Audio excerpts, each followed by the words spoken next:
Okay, so quick video on 4-3-3 for the blue against our team in 3-5-2.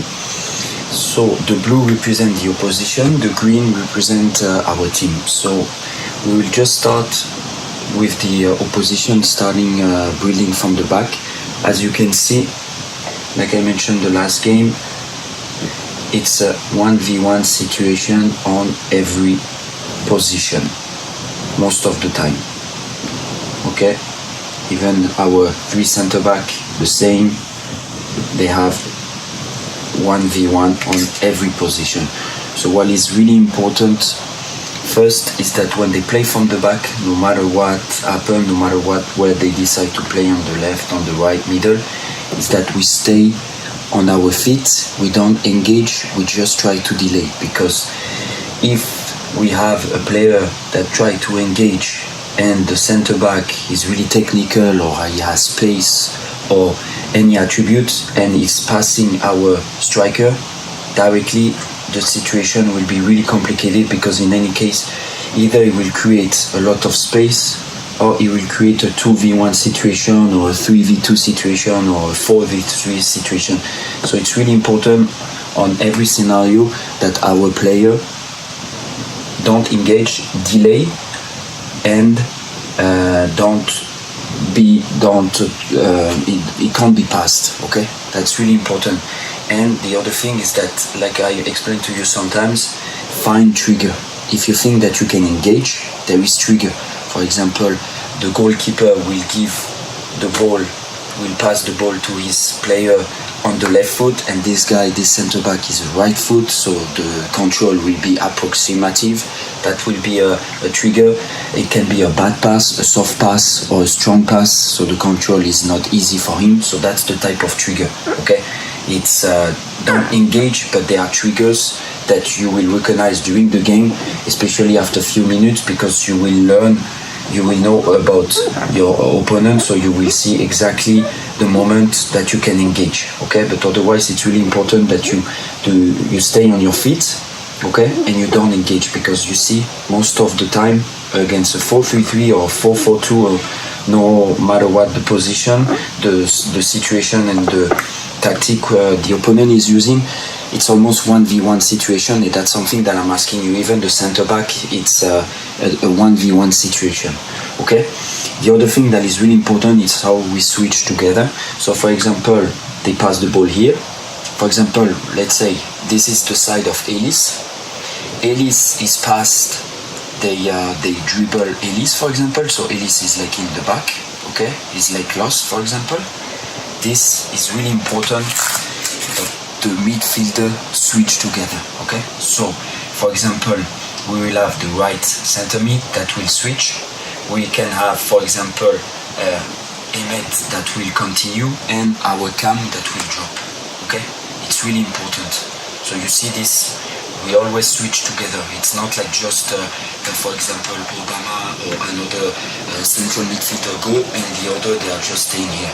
Okay, it doesn't make sense, because they can still have this 2v1 situation. So it's really important that we switch together. The CDM drop, the Cam drop. Okay, this on the left we drop, so we support here.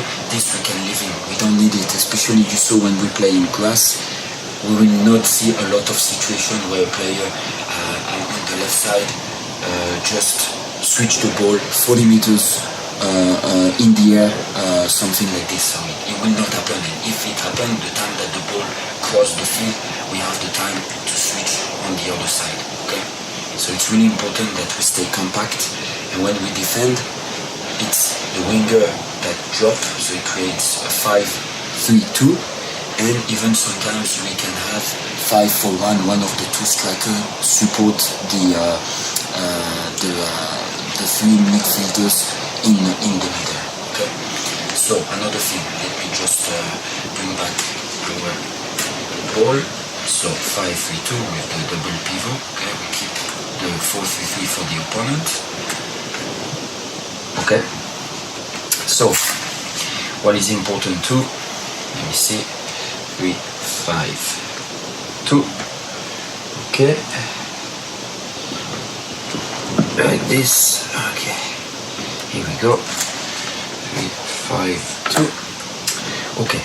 The other thing that I show you during the last game, and it's always important, when they pass the ball, okay, they can control it.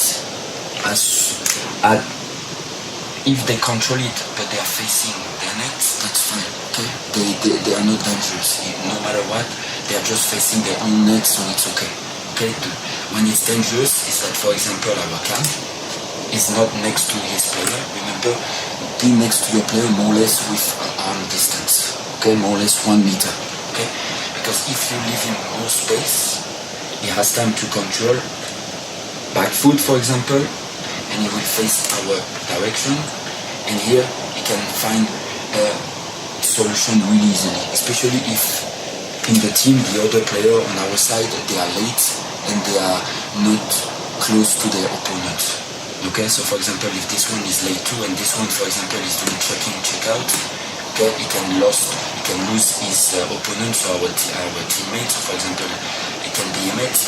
If he's not too close to him, he's doing check-in, check-out, he can directly take the ball here and he can find the space here, and in 2-3 touches they are in front of our net. Okay, so it's really important that everyone stay compact and stay close to your opponent. You saw it, I will show it to you. When we stay compact, it's okay that they give the ball, we switch. Okay, if they give the ball here, we switch. Everyone switch. Okay, we switch. Okay, this one can move up. We have the second striker that stay here. We move up. This one can come in close. Okay, this one we don't care. This one we move up. Okay, even they move up here, they can't do anything. Okay, we close it here. So if he has the ball here, he can't pass it here, he can't pass it here, he can't pass it here. What he will do, again, they will just give back the ball to the goalkeeper, and we will wait for the trigger to press them. Okay, we have to take time sometimes. Even if they play from the left to the right, to the right to the left, it's fine. If they stay in their side, it's not dangerous for us. Okay, we have to keep composure, stay calm, and we don't have to rush for the ball, because as soon as at one point I saw it, they give the ball, okay, and we have our player that is not, when this player is like, oh, you know what, maybe I will come and help him. As soon as we are doing this, guys, I saw it, they will do this, one touch, here we are late, and it will create in the middle a 3 against 2, okay, and that's really dangerous. If we play against a team that has pace and play really fast in 2-3 touches like we played last game, it will be really dangerous. So this, we have to make sure that we stay compact and we take the time, okay? We don't go, we are not in the rush, okay? One last thing that I wanted to show you guys. Okay, let me just go back. Double pivot, okay. Okay, so 3, 5, 2. The other thing that I wanted to show you guys, go 4. Sorry, that was the ball, that was the goalkeeper. Here we go. The other thing that I wanted to show you in this is that when we move up, for example, and we are man marking our player, okay, that's good.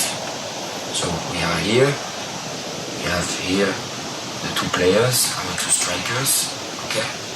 Here we have our cam. What is important when they have the ball, guys, here, we are pushing up. I always ask you to push high, that's fine. So we are somewhere here, more or less in the middle. What is important is that the goalkeeper, Ethan, is pushing up. He did it really great. He was doing a great job last game. I didn't tell him anything, and automatically he was going high. Okay, I want you here. Okay, not here, because some of the team in 1-2 passes they will give the ball to this player, and he will give it into the space for the strikers. Okay, here. So if we are here, guys, we are the first. You just have to clear the ball. Okay, if you don't have a solution with our player, just clear the ball. Okay. One last thing, when it's our side to play from the back, guys. Okay, so let's say we play from the back. 1, 2. We have the 3 center back. Okay. Here we have the double pivot that is dropping. Okay, good. We have our cam here, the 2 strikers. Okay. We have Elise or Otto or somebody else. Okay. What is important, guys? Let's say they play 4-3-3 like this. Okay? Like this. They have the two strikers here. This one here. Let's say the cam is here. Okay? When we have the ball here, sometimes what we are doing, guys, we give the ball here, and directly we have our player coming close to our teammate. Don't do this, guys, because I know you want to help him, but if you come close to him, you don't create space, okay? We will be stuck because, of course, what he's doing this time, he will come with him. And it's a 2v2 situation here, and we couldn't find a passing line with the other. Because even here, if he's coming here, there is this player covering here and this.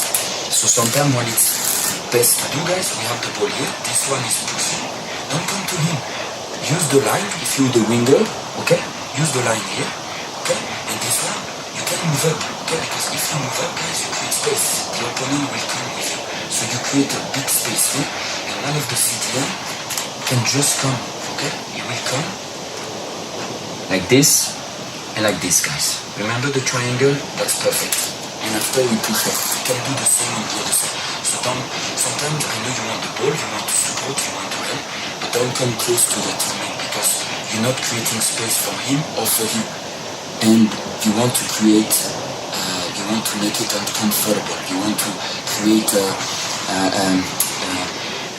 a behavior from the opponent saying, okay, what I'm doing, do I come with the opponent that is like moving up? Do I have to pressure his center back? What I'm doing. So the moment he's thinking the opponent, that's the moment that you have to engage and make a quick decision. So you can really create a superiority because if you move here fast, it creates a 3 versus 2. Okay? That's something that we will continue to work, but I just wanted to show you quickly on the tactical board some principles.